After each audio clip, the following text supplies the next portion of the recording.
어제 하루 공식 일정이 전혀 없었던 문재인 전 대표, 오늘부터는요, 본격적인 행보에 나섰습니다. 굉장히 상징적인 장소를 오늘 방문했는데요. 영상 함께 보시겠습니다. 문재인 후보께서 당 중심의 통합선대위를 꾸려서 모든 캠프를 다 함께하는 용광로 선대위를 만들겠다라는 이야기를 한 것으로.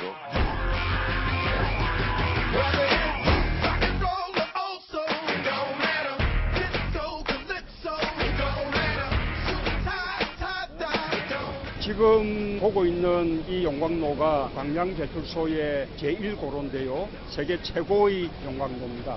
산업화의 상징이기도 합니다. 제가 마치고 나면 광주의 5.18 여역을 방문할 텐데 민주화를 상징하지 않겠습니까? 그래서 어떤 통합을 우리가 바라는 그런 취지로 오늘 일정을 잡았습니다.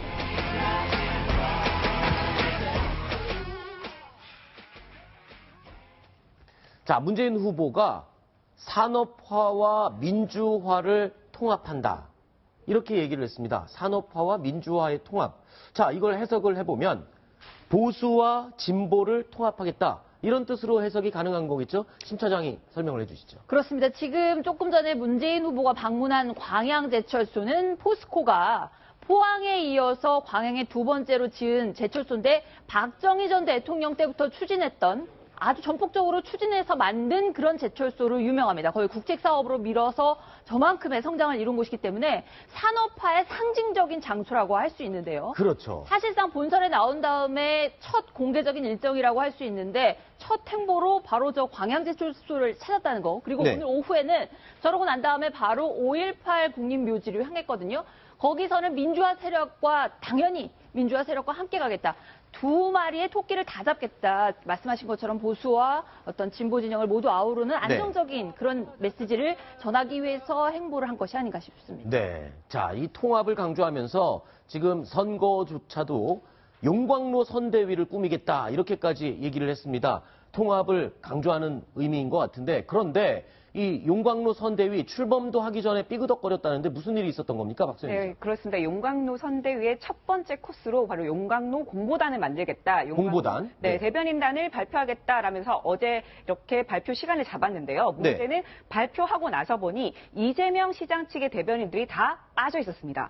네, 그러니까 김병욱, 바로 재윤경 이런 대변인들이 빠져 있었던 건데 이게 왜 빠졌나 보니까 이 두 사람한테 미리 연락을 하지 않았던 겁니다. 하지 않고 그냥 이 대변인 단으로 넣어놓은 거죠. 이 사실을 이 두 사람이 나중에 기자들을 통해서 알고 반발을 하면서 보류가 된 겁니다. 그러니까 본인들한테 묻지도 않고 대변인 자리에다가 명단을 올려놨던 사실을 본인들이 뒤늦게 알고 내 이름은 빼주십시오라고 뺐던 그런 상황이군요. 그렇죠. 원래 이렇게 선대위 구성할 때 잘 안 물어봅니까? 어떻습니까, 심 차장? 민동용 차장께서 민동용 차장이 좀 설명해 주시죠. 보통 이제 지고 나면 사실 이제 진 쪽도 상당히 마음이 아프지 않습니까? 그렇죠. 대단히 마음이 아프기 때문에 그런 상황에서 바로 이제 뭘 도와달라 이렇게 얘기는 좀 쉽지 않습니다. 어느 정도 이제 시간이 지난 다음에 자 이제 우리 이제 같이 보듬어서 가야겠다 이런 생각으로 하는 게 이제 원래 보면 상식적인 거죠. 그렇죠. 그런데 이제 이번에는 보니까 문 대표가 그런 제스처를 좀 늦게 취한 것 같습니다.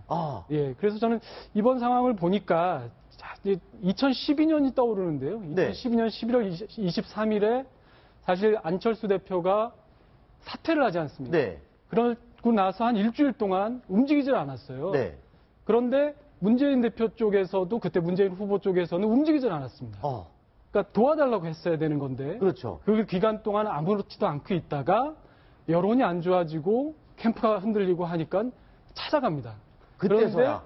근데 이제 그 집 앞에서 뭐 7시간인가 10시간 정도 기다렸다가 못 만나고 돌아갔다. 물론 이제 안철수 지금 후보 쪽에서는 다른 이야기를 합니다만 어쨌든 그런 상황이 약간 비슷하게 연출될 뻔하다가 이제 보니까 별도로 연락을 좀 해야 된다. 그러니까 지금 경선이 끝난 다음에 문재인 후보가 당선이 됐는데 안희정 지사나 이재명 시장에게 전화를 안 하고 있었던 거군요. 따로 통상은 고맙다 또는 수고했다. 나랑 정말 끝까지 완주하면서 경쟁을 해줘서 고맙다, 정말 수고했다, 이런 얘기 같은 것들을 그냥 할 법한데, 문 후보가 이제 어제가 사실 공식 일정이 없는 날이었는데, 네. 그런 것 없이 하다가 워낙 뭐 바쁜 일들이 있었겠죠. 양산 구상이라든가 이런 것들을 구상하느라고. 오후에 어쨌든 두 후보에게 전화를 해서 여러 가지 도움을 요청했다고 합니다. 문재인 후보의 스타일인가요? 아니면 오히려 상대를 너무 배려를 하다 보니까 타이밍을 놓치는 건가요? 어떻게 보십니까? 뭐 스타일일 수도 있는 것 같습니다. 왜냐하면 문 대표가 전화를 하는 타이밍이 좀 늦다 이런 얘기는 매번 좀 나왔었습니다. 아, 그래요? 네, 안철수 전 대표가 이 탈당을 하려고 할 때도 그때도 뭔가 좀 대응이 늦지 않았냐 이런 얘기가 나왔고 좀 스타일인 것 같긴 한데 그래도 어쨌든 이번에는 그런 지적이 나오니까 아까 말씀하신 것처럼 어제 오후에 안희정 지사와 이재명 시장 측에 전화를 해서 우리 토요일에 만납시다. 비공개로 호프 타임을 가집시다. 이렇게 제안을 했다고 합니다. 그러니까 이번에는 좀 달라진 모습이 아닌가 싶습니다. 합니다. 네, 그 전보다는 조금 더 빨리 반응을 보였다. 그래서 좀 달라진 모습인 것 같다 말씀을 해주셨고, 자, 문재인 후보 광양제철소를 방문한 다음 목적지는 아까도 잠깐 나왔지만 5.18 묘역이었습니다. 자, 이 자리에서 또 노래 재창 얘기가 나왔죠. 임을 위한 행진곡.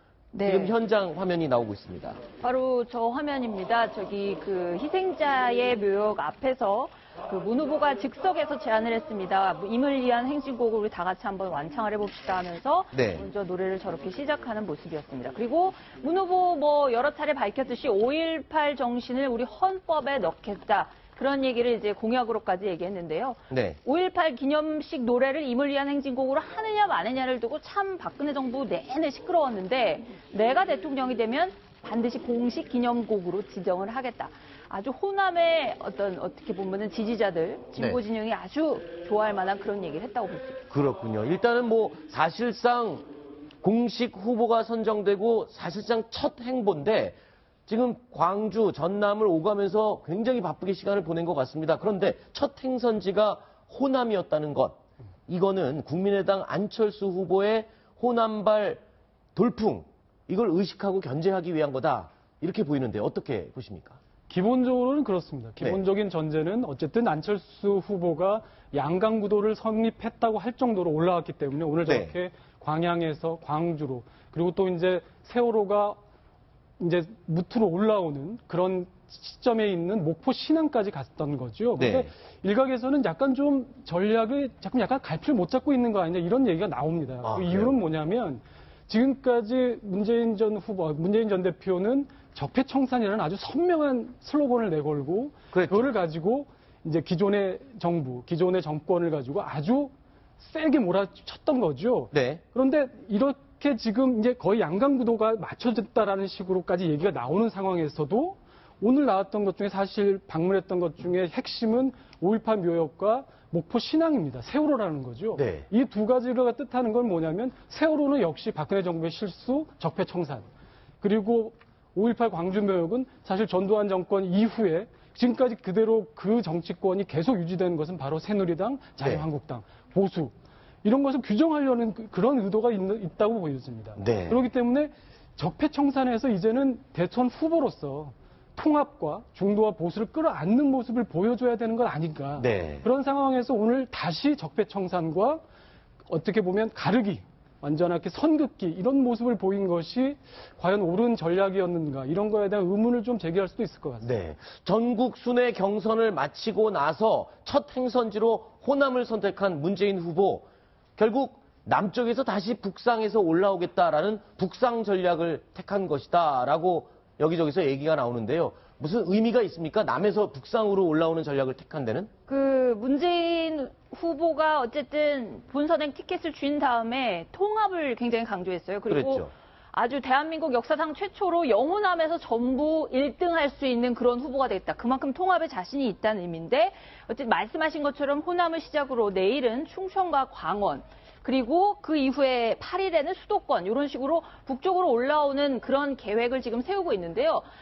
마침 내일 강원 지역을 가는데 강원 지역 하면은 또 우리가 안보 이슈랑을 당연히 결부시켜서 볼 수밖에 없죠. 미중 정상회담이 열리는 바로 이 시기에 강원도라든지 이 북쪽의 어떤 대북 이슈 같은 것들을 좀 뭔가 메시지를 던질 가능성이 있고요. 그런 면에서 뭐랄까 좀 안정적인 그런 보수적인 유권자들에게도 어필하는 그런 메시지를 던질 가능성이 있을 걸로 보입니다. 네. 문재인 전 대표가요, 지난 2012년 대선 때는 기호 2번이었습니다. 그런데 이번에는 기호 1번을 달게 됐습니다. 그래서 이 구호나 유세를 할 때 손동작도 달라졌다고 하는데요. 영상으로 확인해 보시겠습니다.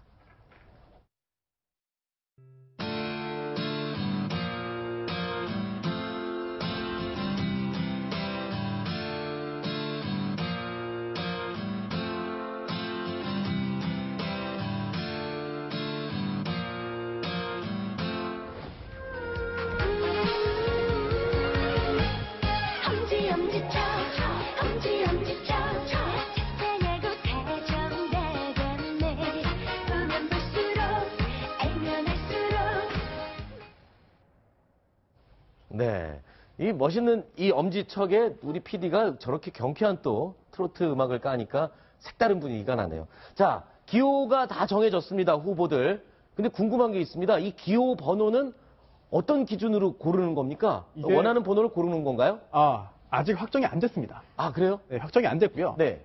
후보자 등록 마감일이 이제 16일인데요. 16일까지 그 후보자 등록이 마감됩니다. 네. 그날 기준으로 국회 의석 수에 따라서 결정이 되는데요. 지금 현재 문재인 후보가 속해 있는 더불어민주당이 현재 의석이 가장 많기 때문에 네. 큰 변수가 없는 한 16일까지도 많을 것입니다. 네. 그렇기 때문에 의석 수에 따라서 1번 문재인, 2번 홍준표, 3번 안철수, 그리고 유승민, 심상정 후보 순으로 기호가 결정될 것으로 보이고요. 네. 또한 원외 정당이 있지 않습니까? 예. 의석이 없는 정당이 있습니다. 네. 그 정당들끼리는 가나다 순으로 6번부터 기호가 결정되고요. 네. 또 무소속 후보도 있거든요. 이 무소속 후보들 사이에서는 또 추첨으로 결정이 됩니다. 네. 그래서 아직까지 기호가 결정된 것은 아니고 확정된 것도 아닙니다만 1번부터 5번까지는 조금 전 보신 순서대로 될 가능성이 매우 높다 하겠죠. 그렇군요. 심 차장, 제가 좀 어리석은 질문 하나만 할게요. 보통 1번 그러면 손가락으로 이렇게 1 하지 않습니까? 근데 문재인 후보 보니까 이렇게 엄지를 하더라고요. 이유가 있을까요? 이거 말고 이걸로 하는데 이유가 뭐가 있을까요? 진짜 우문현답을 해야 되는 상황인 것 같은데. 자, 지금 화면에 나가는 것처럼 과거에 새누리당 시절인 것 같은데요. 그때는 다수 의석을 가지고 있던 새누리당 두 번째 손가락으로 1, 이렇게 그렇죠. 1번을 찍어라 이렇게 했는데, 네. 저거랑 약간 차별화하기 위한 것. 네. 또는 그리고 내가 최고다, 내가 대세다, 그렇죠. 이런 것들을 스스로 어떤 자신감을 내세우기 위해서 엄지척을 하는 것이 아닌가 해석을 해보겠습니다. 그렇군요. 우문현답을 주셨어요. 네, 아까 그 트로트 노래 엄지척 이런 걸 하니까 좀 어울리는 것 같아요. 후보 캠프에서도 아마 그 노래를 한번 고려를 해보는 건 어떨지 그냥 혼자 개인적인 생각이었습니다. 자, 어제 김종인 전 대표가요. 이제는 김종인 후보라고 이야기를 해야 되겠죠. 김종인 후보가 문재인 후보의 3D 프린트 이 발언을 가지고 비판을 했었죠. 그런데 이 김종인 후보도 작은 실수를 또 했습니다. 어떤 실수였는지 영상으로 저희가 준비했습니다. 함께 보시죠.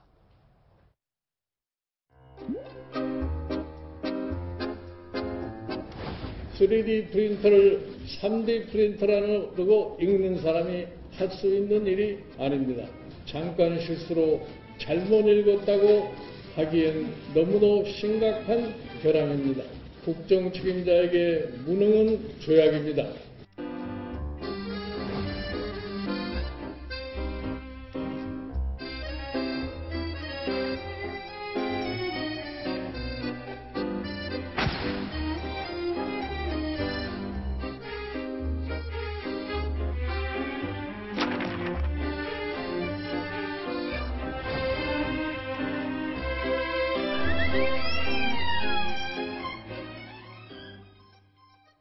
자, 혹시 이 화면으로 다시 볼 수가 있을까요? 자, 했습니다. 그 씁니다를 읍니다로 쓰는 분들은 연세가 좀 많으신 분들, 과거에 맞춤법에 익숙하신 분들이 이런 실수를 합니다만, 손소 변호사, 네. 어떻게 보십니까? 씁니다를 읍니다로 썼습니다. 이게. 네, 일단 틀린 거죠. 그렇죠. 예, 정답이 있는데 잘못 쓴 겁니다. 네. 틀린 겁니다. 그런데 이제 3D, 3D 이거는 정답은 아닌 것 같거든요. 물론 대체로 많이 쓰는 건 있습니다만 틀린 건 아니기 때문에 오히려 국가의 지도자가 되시는 분들에 대해서 능력을 평가함에 있어서 뭐 3D나 3D, 읍니다, 씁니다가 주요한 건 아니겠습니다만 저렇게 지적을 한 다음에 바로 실수를 한 것은 참 오늘 굉장히 좀 부끄러울 것 같고요. 특히 숫자로 3, 영어로 D잖아요. 이거를 3D라고 읽는 경우도 있습니다. 3D 업종 이런 경우 있거든요. 그렇다면은 3D나 3D나 둘 중에 하나가 뭐가 맞다 틀리다고 할 수 없기 때문에 이거보다 좀 더 수준 높은 그런 그 비판과 그에 대한 또 이제 해명이 있고 그렇게 좀 논의가 돼야 되는데 3D라고 했다고 해서 자격이 없다, 실력이 없다라고 하기에는 좀 너무 과한 게 아닌가 싶습니다. 아니 제가 여쭈은 건 지금 읍니다 씁니다 얘기를 하는데 계속 문재인 후보 편을 드시는 것 같아서 편이 아니고요.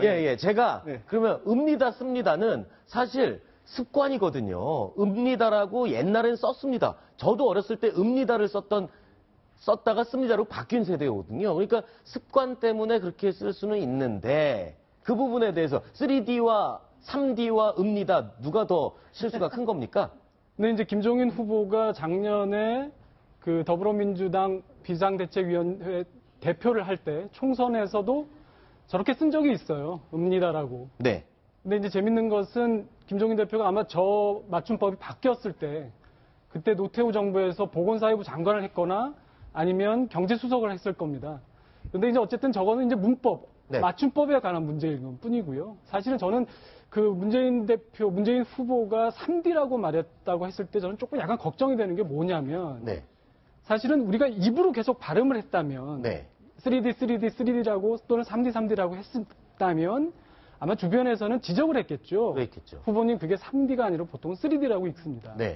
아니면 그러니까 어떻게 보면 문 후보께서 저 원고를 받았을 때 그때 3D라고 3D라고 읽은 것을 들어보신 적이 없거나 아니면 주변에서도 이건 3D입니다라고 얘기를 한 것을 들어본 적이 없는 거 아닌가.